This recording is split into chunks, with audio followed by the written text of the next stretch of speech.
નમસ્કાર, આપ જોઈ રહ્યા છો નેશન પ્લસ ન્યૂઝ. હું છું આપની સાથે હેતલ ભગત. છોટાઉદેપુર જિલ્લાના 143 જેટલા યુવાનો અગ્નિવીરમાં ભરતી થયા હોવાની માહિતી સાંપડી રહી છે. છોટાઉદેપુર જિલ્લાના 143 જેટલા યુવાનો અગ્નિવીરમાં ભરતી થયા છે. અગ્નિવીરની તાલીમ મેળવી 25 યુવાનો પરત ફરતા છોટાઉદેપુર રેલવે સ્ટેશન પર તેમનું સ્વાગત કરવામાં આવ્યું છે.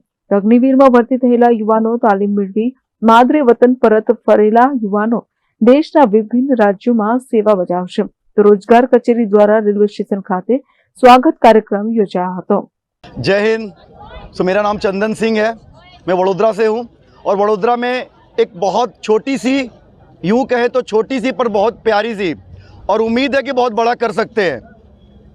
अगर आप लोगों का स्नेह और प्रेम बनता रहा तो ये शायद छोटा नाम बहुत बड़ा होगा, जिसका नाम है बलिदान फिजिकल एकेडमी वडोदरा. सो दर ईयर जितने भी साल हैं, हर साल अग्निवीर में बहुत बच्चे बढ़ चढ़ के मैंने दिए हैं. मैंने नहीं दिए हैं, इन बच्चों की मेहनत है. बस उस मेहनत को सराहा है मैंने और उस मेहनत को आकार दिया है, दिशा दिया है. इसके थ्रू ये देश की सेवा के लिए लगे हैं, क्योंकि मैं एक फ़ौजी हूँ. सो फौजी बनाना मकसद नहीं, हक है हमारा, क्योंकि ये देश तभी सुरक्षित होगा जब फौजी दिन पर दिन बढ़ते जाएंगे और जो देश की सेवा में लगते जाएंगे. आज तुम्हारा छोटा उदयपुर में क्या कार्यक्रम रहा? ये बच्चे मेरे छोटा उदयपुर में 113 बच्चे मेरे फिजिकल पास हुए थे पिछले साल, जिसमें से 48 बच्चे अग्निवीर के अंदर लगे हैं, जिसमें इन्फेंट्री के अंदर भी हैं, आर्टिलरी के अंदर भी है और सिग्नल के अंदर भी है, ईएमई के अंदर है और सप्लाई के अंदर भी है.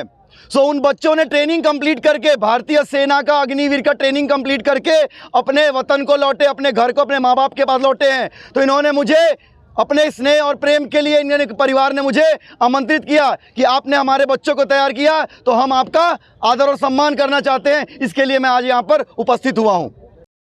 આપ સૌને મારા નમસ્કાર. આજ રોજ આર્મી અગ્નિવીરમાં પાસ થયેલા યુવાનો દ્વારા એક આભાર વિધિનો કાર્યક્રમ જેવો રાખવામાં આવેલો છે. હવે આ જે અગ્નિવીરો આપણા છોટાઉદેપુર જિલ્લામાંથી જિલ્લા રોજગાર કચેરી ખાતે દર વર્ષે યોજાતી આર્મી નિવાસી તાલીમમાં એ લોકોએ ભાગ લીધો હતો, જેમાં એ લોકોએ ફોર્મ ભર્યા હતા.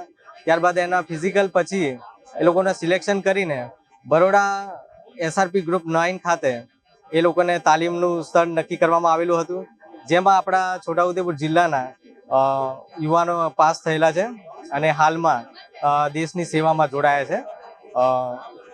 અને વધુમાં કે આજે એમના દ્વારા એક સન્માન કાર્યક્રમ રાખવામાં આવેલો હતો કે જે સરકારશ્રી દ્વારા અમને આ લાભ મળ્યો છે, તો તેમને અમે એક આભાર માનીએ.